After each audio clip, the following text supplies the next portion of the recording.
எதற்காக அந்த சுற்றுப்பயணம்னா, நீர் ஆதார பணிகளை பார்வையிட்டு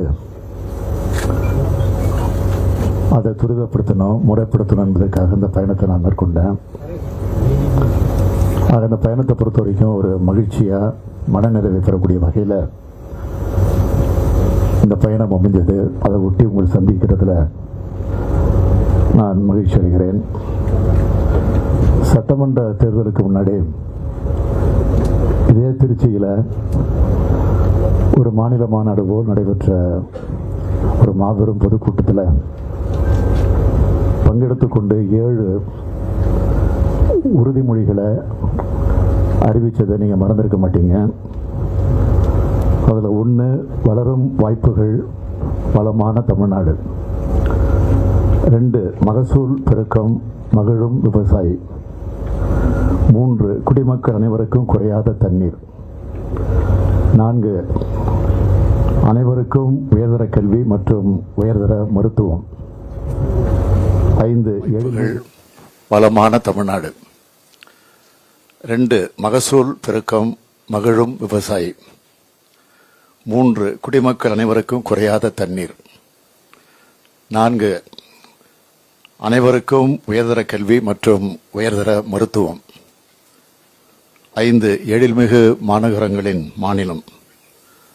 6 உயர்தர ஊரக கட்டமைப்பு, உயர்ந்த வாழ்க்கை தரம். 7 அனைவருக்கும் அனைத்துமான தமிழகம். இந்த 7 பிரகடனத்தை நான் அந்த கூட்டத்தில் அறிவித்தேன். கடந்த 1 வருஷ காலத்தில் நம்முடைய தமிழக அரசு முன்னெடுத்திருக்கக்கூடிய திட்டங்கள் இந்த வாக்குறுதிகளை நிறைவேற்றக்கூடிய நிலையில இருக்கிறது என்பதை நீங்க யாரும் மறுக்க மாட்டீங்க அப்படின்னு நினைக்கிறேன்.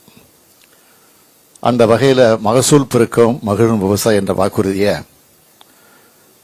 அது எப்படி நிறைவேறி கொண்டிருக்கிறது என்பதை பார்ப்பதற்காகத்தான் 2 நாட்களாக டெல்டா பகுதியில் ஒரு மின்னல் வேக சுற்றுப்பயணத்தை நடத்தி முடிச்சுட்டு வந்திருக்கிறேன். கடந்த ஆண்டே மகசூல் பெருகிவிட்டுச்சு. அதில் விவசாயிகளும் மகிழ்ச்சி அடைந்தாங்க என்பது உங்களுக்கு தெரியும். காவேரி டெல்டா பாசன மாவட்டங்களாக இருக்கக்கூடிய தஞ்சாவூர், நாகப்பட்டினம், திருவாரூர், மயிலாடுதுறை, கடலூர், அரியலூர், திருச்சி போன்ற மாவட்டங்களில் வழக்கமாக 3.5 லட்சம் ஏக்கரில் குறுவை நெல் சாகுபடி மேற்கொள்ளப்படும். கடந்த ஆண்டு இந்த மாவட்டங்களை கடமடை வரைக்கும் தண்ணீர் தங்கு தடையின்றி செல்லக்கூடிய வகையில் ரூபாய் 65 கோடியில் 4061 கிலோமீட்டர் தூரத்திற்கு அனைத்து நீர்வழி தடங்களையும் தூர்வாரக்கூடிய வகையில் 647 பணிகளை செயல்படுத்தணும். அதனுடைய உரிய நாளாக இருக்கக்கூடிய ஜூன் 12ஆம் தேதி அன்று மேட்டூர் அணையிலிருந்து தண்ணீர் திறந்துவிடப்பட்டுச்சு. ரூபாய் 61 கோடியே 9 லட்சத்துக்கு குறுவை தொகுப்பு திட்டமும் செயல்படுத்தப்பட்டது. இதன் காரணமாக கடந்த ஆண்டு குறுவையில் 4,90,000 ஏக்கரும், சம்பாவில் 13,34,000 ஏக்கரும் நிர்ணயிக்கப்பட்ட இலக்கை தாண்டி பயிர் சாகுபடி மற்றும் உணவு உற்பத்தியில சாதனை படைக்கப்பட்டுச்சு. இதே சாதனையை இந்த ஆண்டும் தொடர்ந்து ஏற்படுத்துவதற்கான முயற்சியில நாங்கள் ஈடுபட்டோம். இந்த ஆண்டு பருவமழைக்கு முன்பே டெல்டா மாவட்டங்களில் 80 கோடி ரூபாய் மதிப்பீட்டில் 4,964 கிலோமீட்டர் தூரத்திற்கு தூர்வாருவதற்கான 683 பணிகளை விரைவாக முடிக்க நான் உத்தரவிட்டிருந்தேன். இதன்படி முதற்கட்டமாக வருவாய்த்துறையினுடைய ஒத்துழைப்போடு அனைத்து நீர்நிலை எல்லைகளையும் அளக்கப்பட்டு ஆக்கிரமிப்புகள் எல்லாம் அகற்றப்பட்டு இந்த பணிகள் அனைத்தும் 23ஆம் தேதி அன்னைக்கு தொடங்கப்பட்டுச்சு. தொடங்கின உடனே ஒவ்வொரு மாவட்டத்துக்கும் மூத்த IAS அதிகாரிகள் கண்காணிப்பு அலுவலராக நியமிக்கப்பட்டு அந்த பணியை அவங்களும் மேற்கொண்டாங்க. 865 கனரக இயந்திரங்கள் இதற்காக பயன்படுத்தப்பட்டிருக்கு. அந்த பணி இன்றுடன் முழுமை அடைஞ்சு நீர்வழி பாதைகள் தூர்வாரக்கூடிய பணிகளை மிக சிறப்பாக முடிச்சிருக்கிறோம். 1580 கிலோமீட்டர் நீளமுள்ள சி மற்றும் டி வாய்க்கால்களை தூர்வாரும் பணிகள் ரூபாய் 5 கோடி மதிப்பீட்டில் நடைபெற்றுக் கொண்டிருக்கிறது. இந்த பணிகளும் விரைவில் முடிக்கப்பட இருக்கு.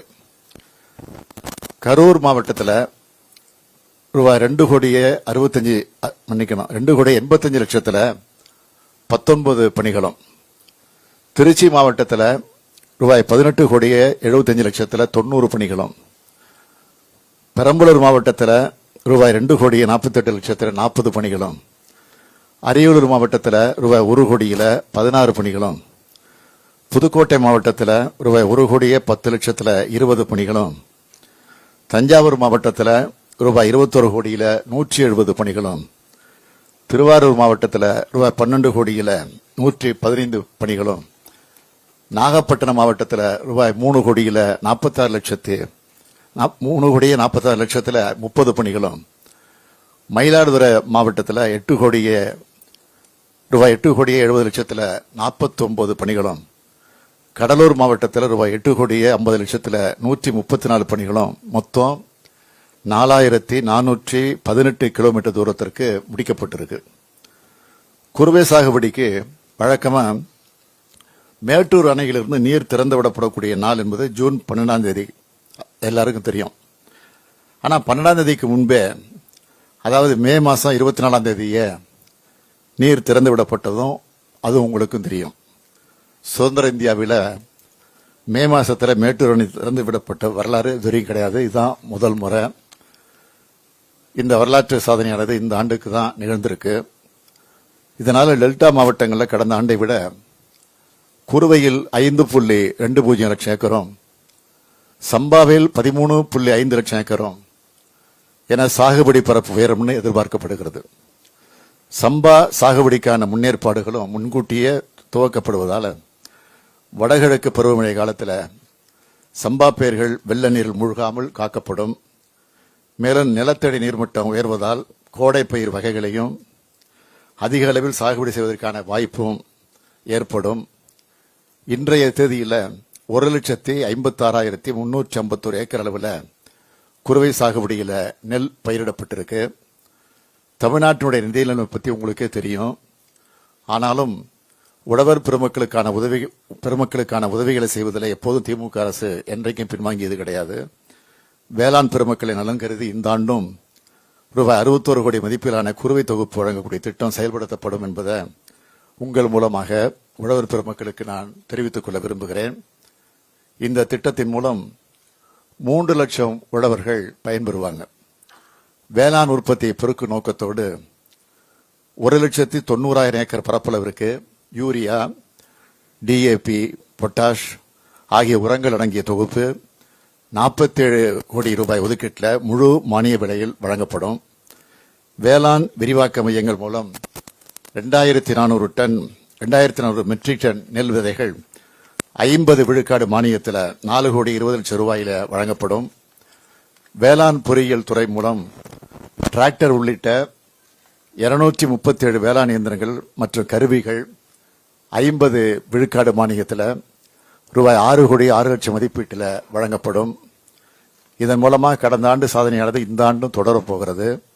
அதைவிட கூடுதல் பயன் அடையும் என்ற நம்பிக்கை எங்களுக்கு இருக்கு. முன்கூட்டியே திறந்துவிடப்பட்டுள்ள காவிரி நீரை முறையாக பயன்படுத்தியும் தமிழ்நாடு அரசு அறிவித்து செயல்படுத்தக்கூடிய பல்வேறு உழவர் நலத்திட்டங்களை பயன்படுத்தியும் நெல் உற்பத்தியில புதியதொரு சாதனையை இந்த ஆண்டும் டெல்டா உழவர்கள் படைக்கணும்னு இந்த நேரத்தில் வேண்டி விரும்பி நான் கேட்டுக்கிறேன்.